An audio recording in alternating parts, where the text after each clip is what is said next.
Ranade, Gandhi and Jinnah by Babasaheb Ambedkar. 1. I must tell you that I am not very happy over this invitation. My fear is that I may not be able to do justice to the occasion. When a year ago the centenary of Ranade's birthday was celebrated in Bombay, the Right Honorable Srinivas Shastri was chosen to speak. For very many reasons, he was well qualified for performing the duty. He can claim to be a contemporary of Ranade for a part of his life. He had seen him at close range and was an eyewitness of the work to which Ranade devoted his life. He had opportunity to judge him and compare him with his co-workers. He could therefore expound his views about Ranade with a sense of confidence and with intimacy born out of personal touch. He could cite an anecdote and illuminate the figure of Ranade before his audience. None of these qualifications are available to me. My connection with Ranade is of the thinnest. I have not even seen him. There are only two incidents about Ranade which I can recall. First relates to his death.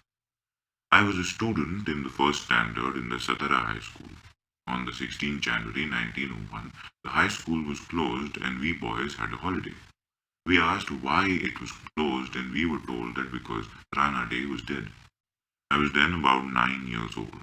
I knew nothing about Ranade, who he was, what he had done, and like other boys I was happy over the holiday and did not care to know who died.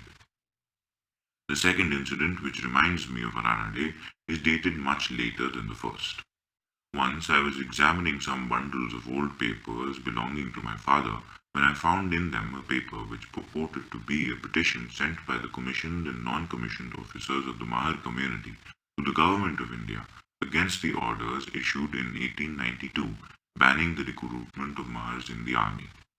On inquiry, I was told that this was a copy of a petition which was drafted by Ranade to help the aggrieved Mahars to obtain redress. Beyond these two incidents, I have nothing to recall of Ranade. My knowledge about him is wholly impersonal. It is derived from what I have read about his work and what others have said about him. You must not expect me to say anything of personal character which will either interest you or instruct you. I propose to say what I think of him as a public man in his days and his place in Indian politics today.